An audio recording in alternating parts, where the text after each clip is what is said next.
January 30th, 1991.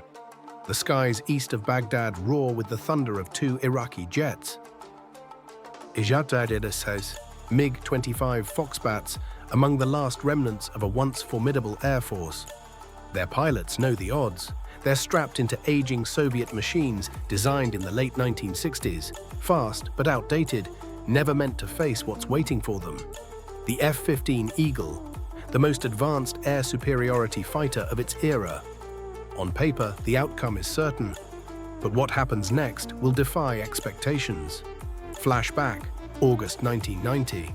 Iraq stands as the world's fourth largest military power, commanded by Saddam Hussein, a dictator who has ruled through fear for over a decade. Now he turns his gaze outward. On August 2nd, Saddam unleashes his armored divisions across the border into Kuwait, a tiny Gulf state with vast oil wealth. Kuwait's small army collapses within hours.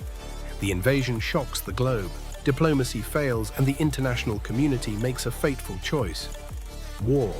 Within months, a massive coalition takes shape. 28 nations, spanning 5 continents, from Europe to Asia, Africa to the Arab world, all converging on the Gulf, ready to confront Saddam's regime. Standing shoulder to shoulder against Saddam Hussein. But Saddam doesn't back down, and now he'll have to face the largest air assault since World War II. Within hours, Iraq is under siege. Hundreds of coalition jets rip through the night sky, tearing apart the country's air defenses with ruthless precision. Communication hubs are hit first. Next, ground control stations vital for guiding Iraqi pilots in the air go dark. Without ground control, the country's air force plunges into chaos, and Iraq's airmen suddenly find themselves alone, isolated, and fighting blind. Still, a few brave Iraqi pilots take to the skies, outnumbered, outclassed.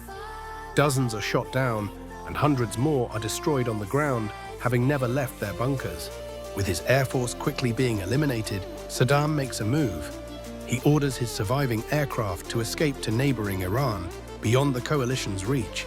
It's an act of pure desperation. January 26th, Iraqi fighter jets begin streaking across the desert at low altitude, flying just meters above the ground to avoid coalition radars. Those closest to the border manage the crossing in a single push. 23 jets break through in just one day.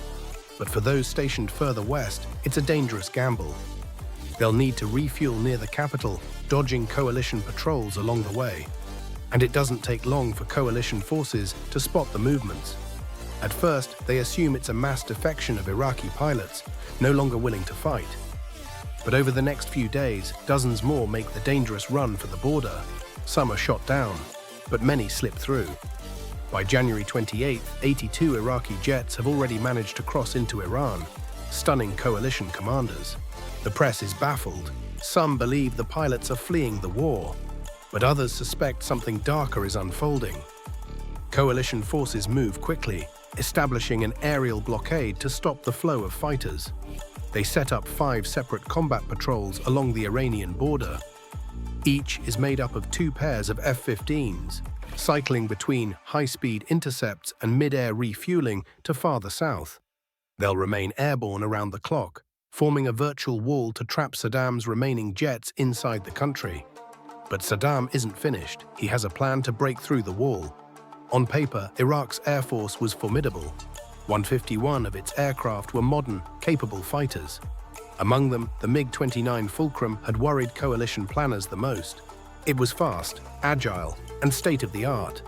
But in combat, the MiG-29 never delivered, losing every single engagement. Saddam was furious. His most prized fighter had failed him. But there was one standout in the Iraqi fleet, the MiG-25 Foxbat. During the first night of airstrikes, a MiG-25 shot down an American F-18. Hours later, another MiG-25 intercepted radar jammers, forcing them to flee, exposing a nearby F-15 that was then downed by a surface-to-air missile.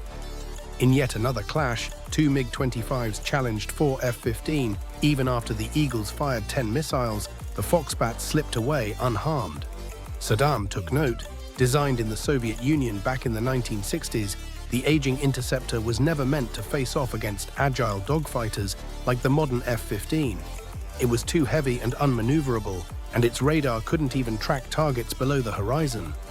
But what it lacked in sophistication, it made up for in raw power. The Foxbat was the fastest combat aircraft ever built, and its enormous R-40 missiles could hit targets up to 80 kilometers away. Coalition forces had built a wall, but Sandam would bring a battering ram. The Iraqi pilots knew they would be facing off against a far superior adversary. Their plan is to ambush the combat patrol as they split off to refuel. When the patrol group is the most vulnerable, 2 MiG-25s would be vectored in from opposite directions to initiate a pincer maneuver. With some luck, the F-15s would engage one of the MiGs first, exposing their flank to the second, which would then use its superior speed to close the distance and attack. The Iraqis wait days for the right moment, but in the early afternoon of January 30th, Iraqi ground control detects a target northeast of Baghdad. Within minutes, 2 MiG-25s are scrambled from separate airbases. Captain Mahmoud Awad is vectored north of Baghdad, while Captain Mohammed As-Samurai flies south. The Iraqi jets climb quickly to 42,000 feet. Once east of Baghdad, they initiate the pincer attack. As-Samurai is first to obtain lock and wastes no time firing an R-40. But as he tracks the missile, he realizes that it's not going to hit anything, because there's nothing flying over eastern Baghdad. It's a false alarm. Ground control has instead picked up a radar anomaly. But 500 kilometers to the south over Saudi Arabia, an American E-3 sentry is closely monitoring the situation. Detecting the Iraqis, the sentry alerts a pair of F-15s guarding the border 6-5 kilometers to the east. The Eagles are being flown by Captain Tom Dietz and his wingman, Captain Bob Heyman. But the warning is quickly called off when Awad and As-Samurai head back into Baghdad's heavily protected airspace. Yet just seconds later, Iraqi ground control detects Dietz and Heyman in their F-15s, and the MiGs are ordered to turn back and engage. With full afterburner, they accelerate up to Mach 2, quickly closing the distance between them and the F-15. The E-3 sentry frantically warns Dietz and Heyman that they have 2 bandits incoming hot, and the F-15s also turn to engage. The jets are now headed straight for one another. It's not the pincer maneuver the Iraqis planned for, but Awad and As-Samurai are committed. The MiG-25s are about 7,000 feet higher than the F-15s. Lacking look-down capability, their antiquated radars are just barely able to track the F-15s. Heyman is first to get a lock and immediately fires an AIM-7 towards As-Samurai. But the missile doesn't light. Heyman quickly follows up with a second. But by this point, the MiGs have also locked on to the F-15s. Returning the favor, As-Samurai sends an R-40 towards Heyman. Heyman immediately maneuvers south, while As-Samurai attempts to outrun the AIM-7 by turning north. In doing so, he breaks lock, but his R-40 still explodes near Heyman, damaging the F-15's left engine. Meanwhile, Dietz attempts to engage Awad, but his first AIM-7 missile also fails to light. Dietz quickly fires a second, but it fails to detach. A third missile yet again fails to light. The situation goes from bad to worse when Dietz gets warning of an incoming R-40. He quickly breaks right into a defense maneuver. Meanwhile, Heyman pursues As-Samurai, firing another AIM-7, but he's now being engaged by Awad. Realizing that he's vulnerable, Heyman drops chaff and flares and turns east to evade, while the AIM-7 heading towards As-Samurai times out. By this point, the Eagle pilots have had enough, and Dietz makes the call to bug out to the east, while the MiG-25s retreat west. The fight has more or less ended in a draw, with 2 Foxbats intact and 1 slightly damaged F-15. Returning from their tanker, a second pair of F-15s attempt to pursue, but As-Samurai and Awad return safely to their airfields. Against all odds, the Iraqi pilots had done the unthinkable, gone head-to-head with 2 of the most lethal fighters ever built, and made it out alive. The Iraqis had luck on their side, and they were quick to claim victory. Certain they'd shot down at least one of the F-15's American officials dismissed the claim, denying that an F-15 had even been damaged. But behind the scenes, confidence had been shaken. Multiple missiles were fired against the MiGs without a single hit. But for Iraq, it was the last gasp. Saddam's surrender and the liberation of Kuwait would follow just weeks later. and the 100 or so Iraqi jets that escaped into Iran would never return. Seized by the Iranians, they marked the end of Iraq's once formidable air force. American air dominance held firm, and the air battle over eastern Baghdad was a mere jolt, a reminder of how quickly surprise and strategy can shift the balance.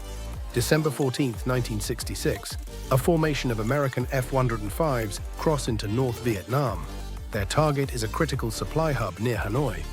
They're expecting the usual heavy resistance, volleys of anti-aircraft fire and surface-to-air missiles. But today, the enemy has something else in store. Waiting to ambush the F-105s on their return leg are a group of new MiG-21 fighters. Agile, supersonic, and armed with lethal heat-seeking missiles, they're primed for the kill. And before the day is done, yet another F-105 won't make it home. I've been putting the finishing touches on my most ambitious project ever. In the end, it's not just about machines, it's about the nations that wield them. The question is no longer who has the bigger army, but who has the smarter technology.